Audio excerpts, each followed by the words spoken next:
Bună, dragii mei, bine ați venit la previziunile voastre pentru energia lunii octombrie.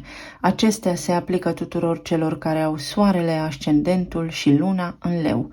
Să vedem despre ce este vorba atât din punct de vedere astrologic, cât și din punctul de vedere al cărților mistice de tarot pentru voi dedicat, căci se anunță o lună aglomerată și plină de intensitate. Pe 4 octombrie, Mercur, planeta intelectului și a gândirii, intră în casa a treia, în balanță.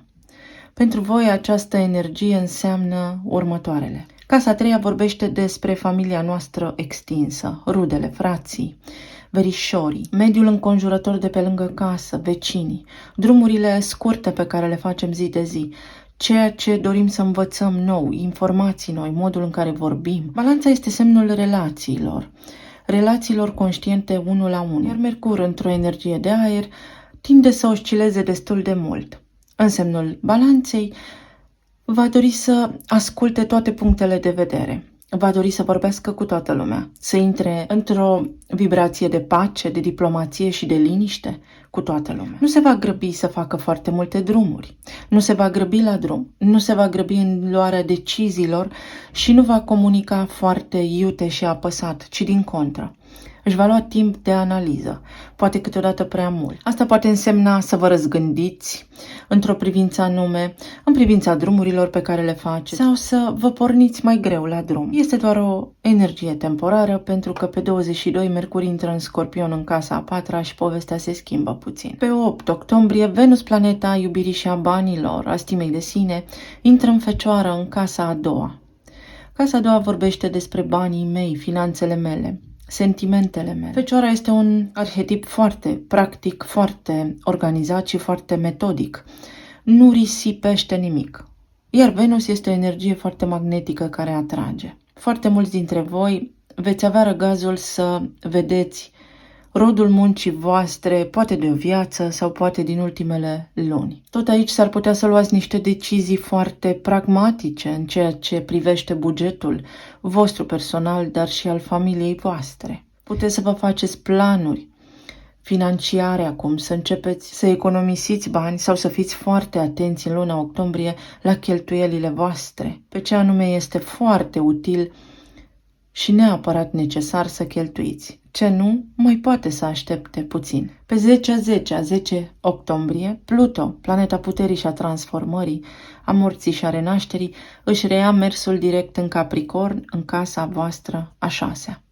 Casa a șasea este casa sănătății, a serviciului, a colegilor de serviciu, animalele de companie, echilibrul dintre serviciu și viața personală, a mentorilor, a oamenilor care ne pot ajuta, dar și a vindecării.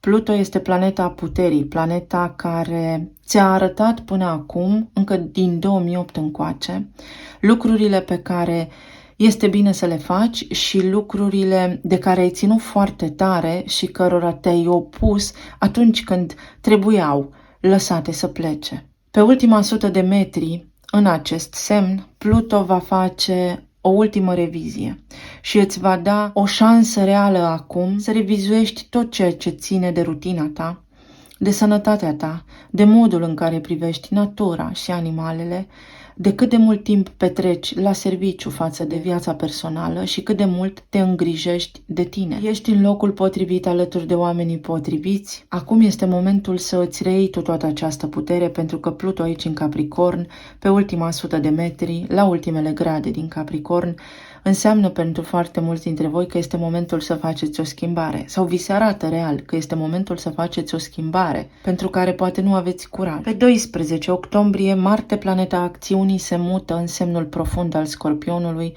în casa a patra. Spațiul locativ, casa mea, neamul meu, rădăcinile mele. Marte este o energie foarte dinamică și foarte pasională, iar Scorpionul este arhetipul care transformă, care lucrează în plan subtil. Aici puteți să găsiți motivație în casa voastră, să faceți reparații.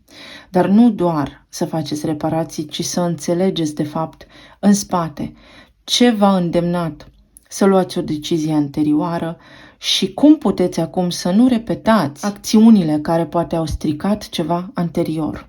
relația cu cei din casa voastră, relația cu cineva din trecut cu care poate ați locuit, relația cu părinții voștri. Marte în Scorpion este o energie aproape obsesivă care nu se oprește până nu obține un rezultat. Aici puteți avea parte de o nouă achiziție de imobil sau vă puteți muta de acasă de pe o zi pe alta.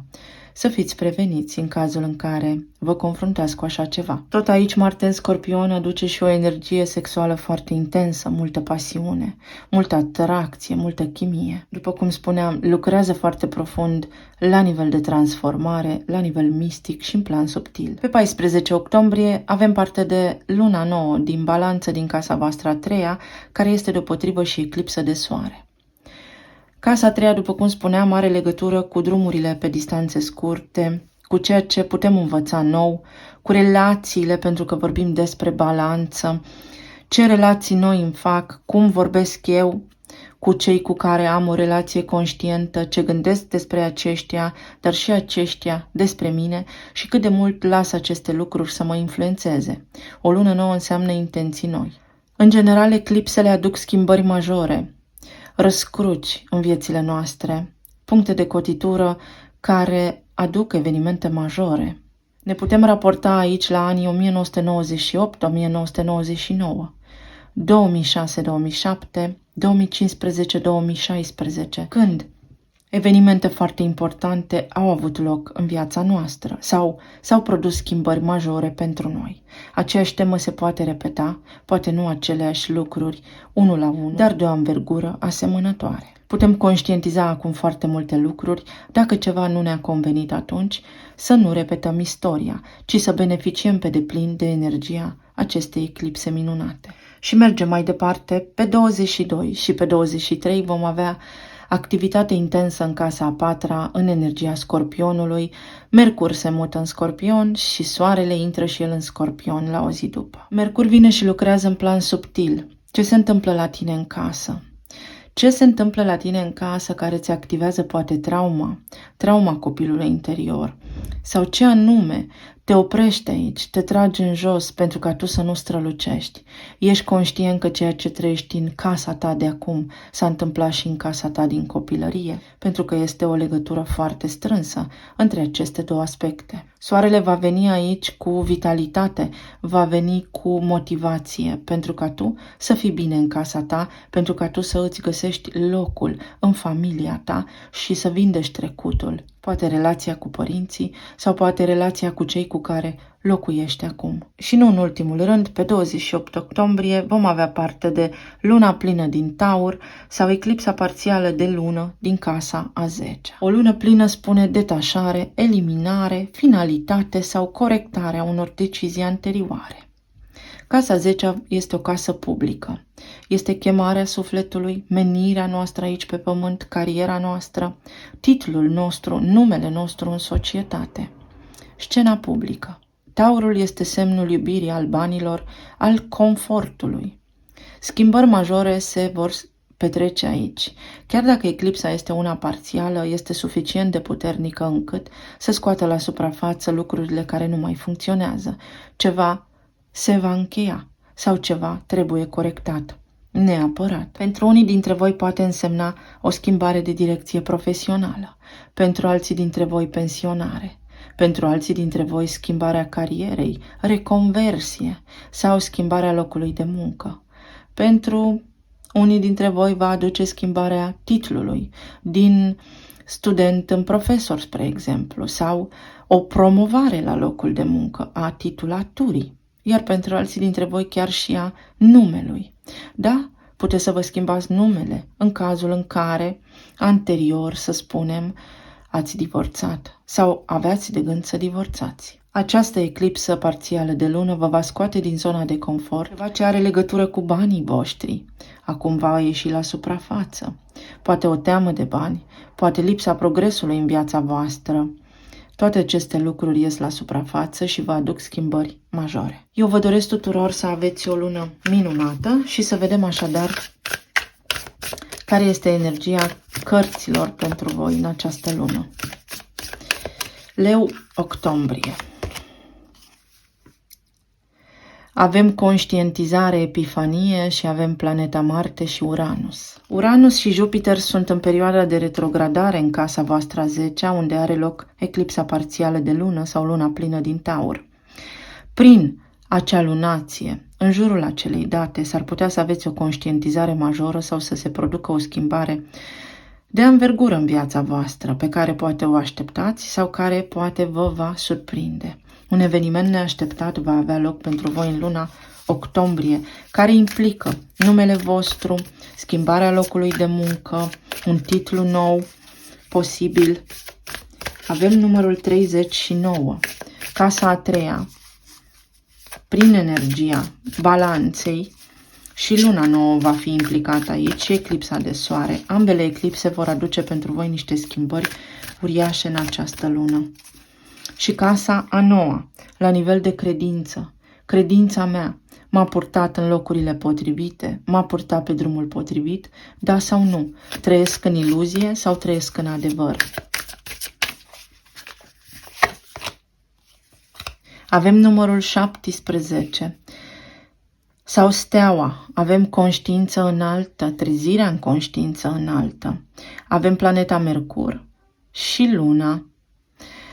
Luna nouă din balanță sau eclipsa de soare, când va fi și Mercur în balanță, vă vor aduce vouă la nivel de intelect, la nivel de conștientizare, la nivel de comunicare, soluționarea unei tristețe anterioare, o comunicare pentru care voi ați fost foarte triști o lungă perioadă de vreme.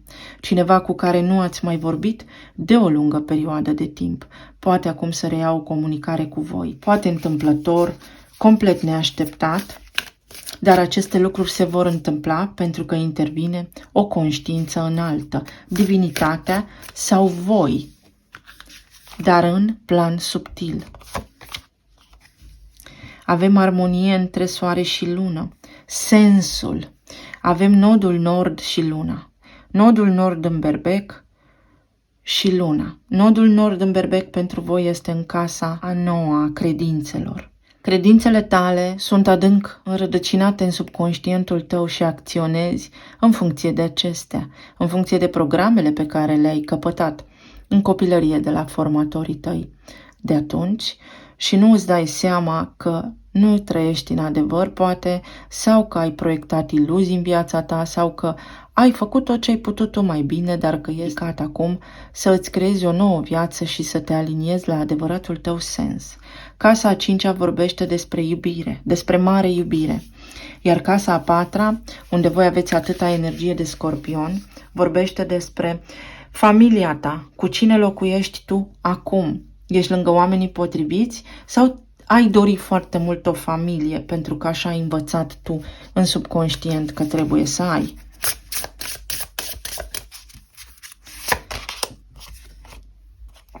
Avem planeta Mercur, care iată că va fi foarte importantă, mai ales că va tranzita întâi semnul balanței al relațiilor și apoi al Scorpionului, care vă va da oportunitatea să vedeți dincolo de cortină și să înțelegeți niște lucruri foarte profunde în această lună.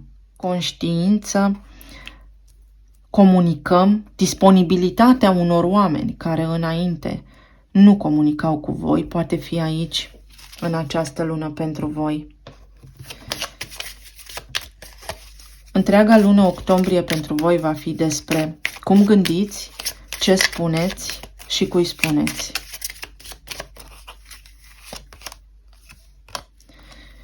Și judecata sau justiția, împărăteasa și nebunul, oportunitatea să te eliberezi de ceva din trecutul tău și să o iei de la început.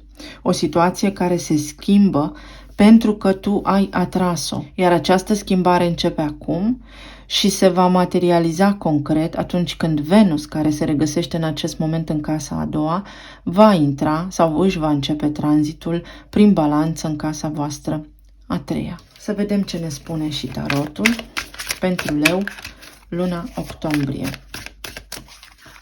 Relație, plan material, plan emoțional.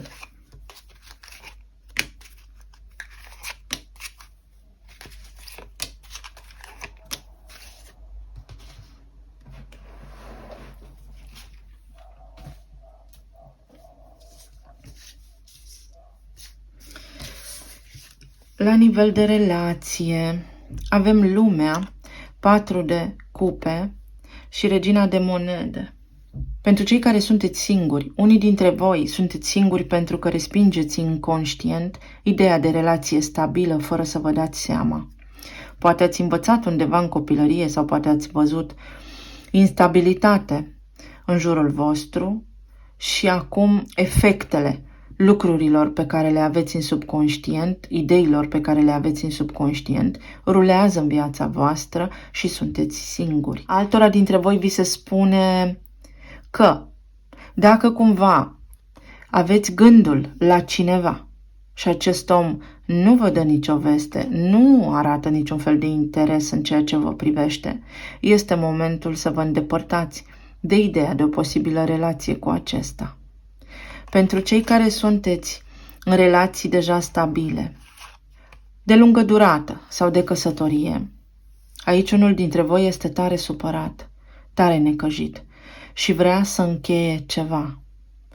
Cu activitatea aceea din casa 10 și cu Pluton în casa 6 s-ar putea ca unii dintre voi să vă fi săturat, să jucați rolul celui disponibil mereu.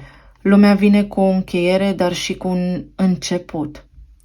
Fie vorbiți și discutați cu partenerul vostru de viață pentru a vedea cum puteți remedia ceea ce nu funcționează bine în relația voastră, fie unii dintre voi veți ajunge la concluzia sau puteți ajunge la concluzia că separarea este cel mai bun lucru pentru voi, pentru a fi în armonie. Iar pentru cei care sunteți separați aici, persoanele la care vă gândiți voi posibil să aibă o relație cu altcineva sau să vă refuze pentru că sunt căsătoriți, dar vă refuză pe voi cu tristețe, nu cu bucurie. Iar pentru alții dintre voi, persoanele la care vă gândiți voi aici s-au separat de voi pentru că nu pot fi stabile, nu știu cum să stea într-o relație, nu știu cum să funcționeze armonios într-o relație. Ce aduce 4 de cupe? Ce v-a supărat aici? Judecata. Pentru cei care sunteți singuri, în această lună vă puteți vindeca traumele din copilărie sau ideile, preconcepțiile pe care le aveți voi, pentru a intra într-o relație cu cineva foarte stabil și foarte iubitor, să știți. Pentru cei care sunteți în relații stabile, după cum spuneam, dacă există certuri sau neînțelegeri, în această lună se pot remedia, dar este nevoie de disponibilitatea ambilor parteneri să meargă în profunzimea lucrurilor. Iar pentru alții dintre voi, s-ar putea ca și concluzia finală la care ajungeți să fie aceea de separare și să fie una justă pentru toată lumea. Iar pentru cei care sunteți separați, există posibilitatea de revenire pentru unii dintre voi neașteptată a partenerului vostru sau a persoanei la care vă gândiți. Ce aduce regina de monede aici? Asul de spade. O discuție foarte amplă și complexă, deopotrivă profundă, cu persoanele la care vă gândiți voi acum, chiar și dacă sunteți separați de acestea. Pentru cei care sunteți singuri, există posibilitatea să întâlniți pe cineva, să începeți să vorbiți cu cineva și ulterior să vă și mutați cu această persoană. Pentru alții dintre voi, pentru cei care sunteți în relații stabile, s-ar putea cineva să vă anunțe, v-am spus, să se mute de acasă sau să vorbiți foarte serios despre familia voastră și despre casa voastră. Iar pentru cei care sunteți separați, există posibilitatea ca cineva să vină acasă. Și ce aduce lumea? Înaltul preot. Pentru unii dintre voi, relațiile vor deveni mai puternice. Pentru alții dintre voi, acesta este un contract care se semnează. Sunt niște acte care se semnează. Pot fi acte de divorț sau pot fi acte de căsătorie sau poate fi o discuție care acum vă aduce liniștea în sfârșit în casă, asumarea responsabilității. Pentru alții dintre voi să ajungeți la concluzia că mai stați împreună doar pentru copii. Pentru alții dintre voi poate însemna maturizarea. A căzut din pachet 9 de monede. Unii dintre voi veți dori să fiți singuri. Cei care sunteți singuri veți cunoaște pe cineva în această lună neașteptat, alături de care să începeți o frumoasă relație. Pentru cei care sunteți separați, persoana aceasta vă poate anunța că este liberă și disponibilă și că vrea să reia o conexiune cu voi. Evident, dacă se aplică și vă doriți acest lucru. Iar pentru cei care sunteți în relații deja, s-ar putea ca luna aceasta unul dintre voi să dorească să fie liber, să se lase cu divorț aici. Ce anunță înaltul preot aici? Ce discuție serioasă, dar în legătură cu ce? Cu roata destinului, cu șansa. O șansă, dacă vă mai dați sau nu o șansă. Cei singuri veți avea o șansă să cunoașteți pe cineva, cei care sunteți în relații veți discuta despre o șansă, mai aveți o șansă, da sau nu, iar cei care sunteți separați, există o șansă ca cineva să vină către voi neașteptat și neplanificat, de pe o zi pe alta. La nivel de plan material, aveți 7 de monede, spânzuratul și pajul de cupe. Vă vin niște idei noi, creative, foarte creative, pentru a vă debloca din perioada stagnantă în care v-ați aflat. În ultimele 2 luni, să spunem, cu Pluto acolo în Capricorn, în perioada de retrogradare, lucrurile nu au mers tocmai în ritmul accelerat pe care poate voi l-ați fi dorit. Dar aceste lucruri se finalizează acum cu Pluto la ultimele grade de Capricorn. Aici poate fi un succes al unuia dintre copiii voștri sau poate nu v-ați putut mișca din casă, să spunem, din cauza copilului sau pentru că al vostru copil avea nevoie de voi. Pentru alții dintre voi a venit momentul să fiți mai maturi, mai organizați, mai stabili, să vă organizați bugetul, actele, să vi le puneți în ordine, iar pentru alții dintre voi o idee, o sclipire vă ajută, da, o idee, o sclipire genială vă ajută să intrați într-un nou parteneriat, să semnați un nou contract de muncă sau să vă eliberați de această perioadă de sacrificiu în care banii nu v-au fost de ajuns, în care voi nu v-ați simțit împliniți, apreciați. Ce spune 7 de monede? 7 de monede aici mai spune pentru unii este gata, te poți retrage din activitate, este momentul să predai ștafeta, să te pensionezi. Pentru alții spune gata, este momentul să îți reiei controlul asupra vieții, să reintri în câmpul muncii cu mai multă încredere pentru că reușești. Pot fi niște merite recunoscute după o lungă perioadă de timp, meritele tale, rodul muncii tale. Niște bani din trecut pot apărea aici. 7 de monede aduce 7 de monede. 2 de cupe, un parteneriat. Gândiți-vă la anii pe care i-am menționat. Aici poate fi o nouă ofertă de muncă. Ce spune spânzuratul? 4 de monede. Spune că ați avut o perioadă mai grea, mai dificilă din punct de vedere financiar, care se încheie. Sau unii dintre voi ați rămas cu gândul undeva, unde poate ați pierdut niște bani sau v-a plăcut la locul respectiv de muncă și poate ați fost nevoiți să plecați și la fel vă puteți simți și acum, puteți lucra la fel, cu la fel de mult drag și cu la fel de multă pasiune. Pajul de cupe ce vă aduce? Ce idee creativă vă vine? Regele de monede. Pentru unii dintre voi, reușita pe care o așteptați de mult timp, să deveniți autoritate în domeniu, să deveniți cunoscuți, foarte cunoscuți, să accesați niște fonduri pentru creșterea afacerii, dacă sunteți antreprenori, să semnați un contract de muncă foarte bine plătit, un parteneriat, banii de care aveți nevoie, stabilitatea de care aveți nevoie sau antreprenoriat pentru voi, să începeți să lucrați pe cont propriu. Iar la nivel de plan emoțional avem regele de cupe, eremitul și înaltul preot. La nivel de plan emoțional, în această lună vă veți convinge cei singuri că este în regulă să aveți pe cineva alături, că nu trebuie să vă închideți la nivel de iubire, pentru că, uite, aici este cineva care așteaptă să vă întâlnească sau care deja v-a cunoscut, dar voi nu vedeți acest lucru, sunteți cu spatele. Voi, probabil, unii dintre voi regretați o relație anterioară. Pentru cei care sunteți într-o relație de căsătorie, această lună pentru foarte mulți va fi decisivă. Dacă mai merită sau nu, veți căuta lumină și cel mai probabil o veți găsi. La nivel medical aici este o persoană care vă ajută.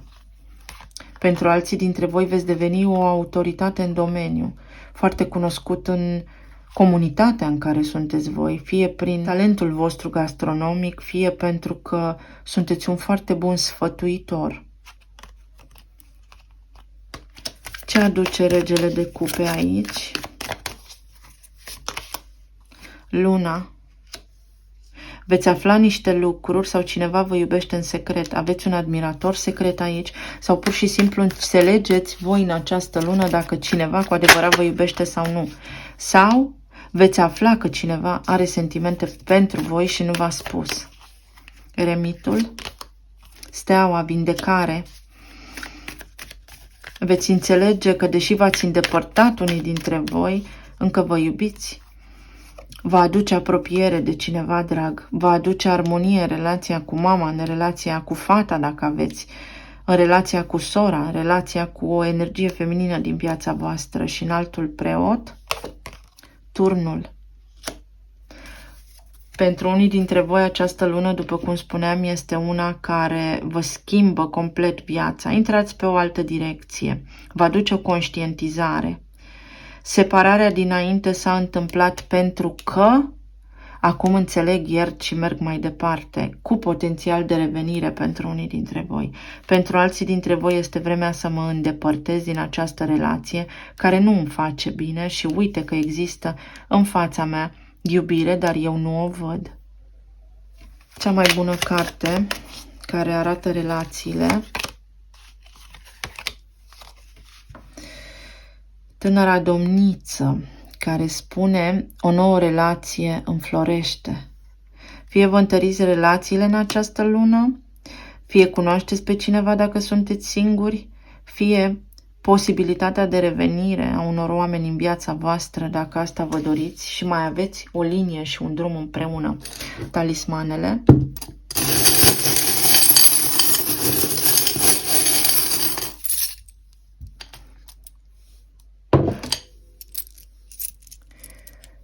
O cheia sol cu iubire, cuvinte blânde, armonie, comunicare bună, disponibilitatea să stăm de vorbă care mă bucură, statuia libertății și un bagaj, Paris, Los Angeles, New York sau Roma. Cineva pleacă. Pentru cei care sunteți căsătoriți, cineva posibil să plece sau voi să plecați din relație. Sau dacă cineva plecase emoțional din relație sau a fost foarte mult pe drumuri, în acest moment, în această lună, conștientizează. Dar pentru foarte mulți dintre voi simt aici că cineva a trăit cu capul în nori și că vor fi ultimatumuri la mijloc aici. Dopamină, bucurie pentru foarte mulți dintre voi, cineva revine sau faceți o călătorie care vă bucură. Cineva poate să revină în viața voastră și vă veți aranja în această lună și veți fi frumoși. 2 stele, vă întâlniți unii dintre voi, vi se arată drumul, veți avea 2 oportunități aici la nivel financiar din care să alegeți. Abundență, se reia ciclul abundenței în viața voastră. Iepurașul, o trezire spirituală pentru unii dintre voi sau conștientizarea unor lucruri. Este vremea să acționați, să faceți ceva, să schimbați ceva. Indicația este să nu vă mai puneți fericirea în lucruri temporare sau în oameni care pot să plece. Relațiile de iubire pentru foarte mulți dintre voi se vindecă. Casa 6 a sănătății este importantă, niște analize sunt aici. Veți avea o lună binecuvântată sau sunteți binecuvântați în pofida tuturor evenimentelor din viața voastră. În această lună veți fi vedete, veți avea parte de recunoaștere, veți fi auziți, vă schimbați cariera unii dintre voi sau deveniți faimoși. Mult succes! O a doua statuie a libertății, niște conversații care vor fi foarte profunde. Unul dintre voi nu vrea separarea, iar celălalt pare că ar vrea. Sau discutați, unul dintre voi este foarte serios și spune, hai să vedem ce facem. Ești prezent sau ne vedem de viață? De nicăieri apare o șansă. Șansa transformării, pasărea Phoenix, energia Scorpionului. Pentru unii dintre voi, Big Ben-ul. Ceva ce s-a întâmplat în 2003-2004, foarte important pentru voi aici. Un pian. Este o lună care vă poate aduce și iubirea vieții voastre, dar și pasiunea înapoi. Ești raza mea de soare, you are my sunshine. Un berbec este aici. O filmare, niște amintiri vor ieși la suprafață, niște amintiri care poate au durut, dar care acum vor aduce bucurie. Poate cineva cântă la chitară aici sau este artist, cineva care nu va uita, cineva care este cu ochii pe voi, iar pentru alții dintre voi sunteți cu ochii pe un eveniment sau veți fi recunoscuți, veți fi văzuți sau aveți un admirator secret, un început, poate fi și o relocare aici. Să schimbați țara, să schimbați orașul. Avem inițialele D, T, H, Y, P, C, S, V.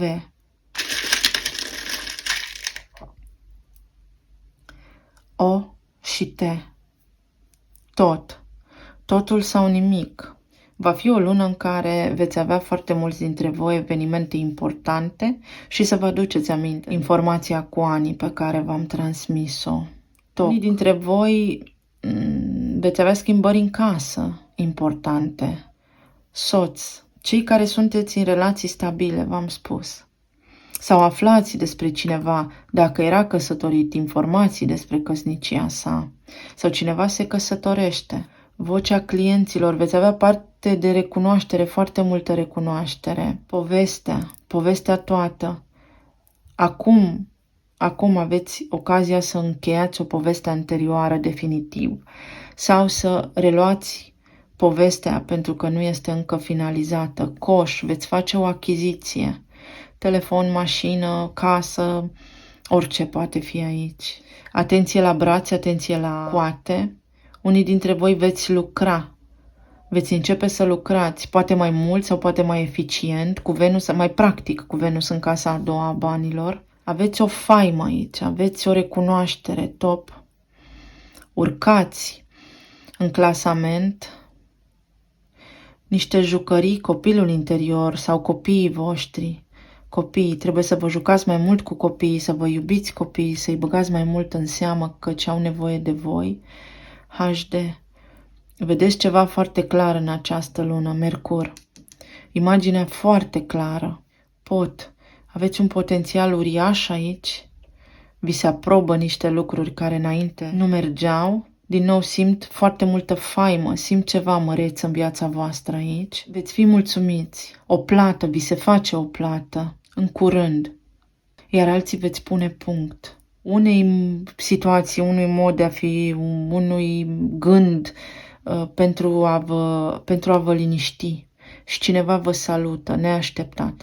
Eu vă mulțumesc tare mult, să aveți o lună minunată, vă doresc, să fiți bine, iubiți, sănătoși și împliniți. Să ne reauzim cu bine și data viitoare. Pa, pa!